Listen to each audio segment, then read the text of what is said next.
Hi friends, எல்லாருக்கும் வணக்கம். இந்த வீடியோவில் நம்ம பார்க்க போகிறது சில்லரில் ஆயில் சாம்பிள் எடுத்து அதுக்கான டெஸ்ட் ரிப்போர்ட்டில் நமக்கு என்னென்ன பேராமீட்டர்ஸ்லாம் கொடுக்குறாங்க, அது லெவலில் வந்து நமக்கு லிமிட்டில் இருக்கா இல்லை வந்து அப்நார்மல் இருக்கா இந்த வீடியோவில் பார்க்கலாம்.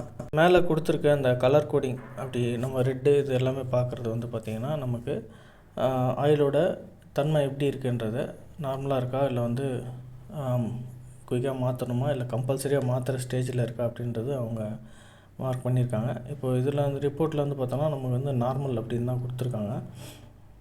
அதேமாதிரி இதில் வந்து எந்த சில்லரு, அதேமாதிரி water cooled chiller, centrifugal chiller, அதோட மாடல் நம்பர், அப்புறம் லூப்ரிகேட்டோட கிரேட், அந்த ஆயிலோட கிரேடு, ப்ளஸ் வந்து எவ்வளோ கெப்பாசிட்டி, சம்போட கெப்பாசிட்டி, இது எல்லாமே கொடுத்துருக்காங்க. நெக்ஸ்ட்டு இருக்கிறதெல்லாம் வந்து பார்த்திங்கன்னா லேப் ரிப்போர்ட்டுக்கான நம்பர், சாம்பிள் நம்பரு, டேட், என்னைக்கு டேட் எடுத்தது, இது எல்லாமே இருக்குது.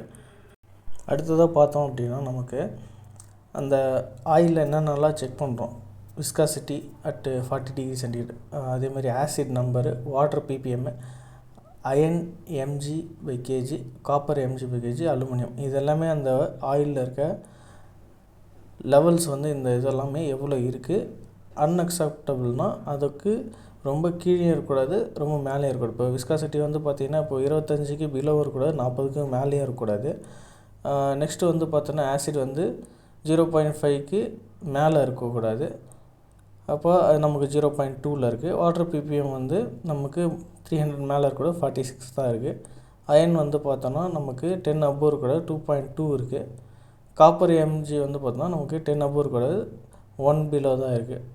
அலுமினியம் வந்து 10 above இருக்கக்கூடாது, 2 தான் இருக்குது. கீழே வந்து பார்த்தோன்னா நமக்கு இதுலேயே கொடுத்துருக்காங்க ரெக்கமெண்டேஷன் வந்து all the parameters are within the limits தான் கொடுத்துருக்காங்க. இன்கேஸ் இதில் ஏதாச்சும் ஒரு பேராமீட்டர் வந்து இன்க்ரீஸ் ஆகிடுச்சு, மேபி ஏதாச்சும் வாட்டர் கண்டமினேட் ஆகிருக்கு இல்லை இது மாதிரி என்னாலும் நமக்கு இந்த ரிப்போர்ட்டை வச்சு தான் நமக்கு தெரியும்.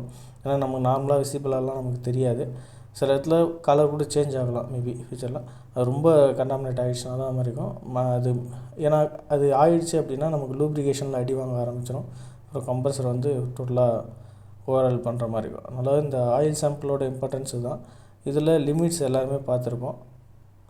அந்த பேராமீட்டர்ஸ் இது உங்களுக்கு புரிஞ்சிருக்கும் நம்புகிறேன், பிடிச்சிருக்கோம் நம்புகிறேன்.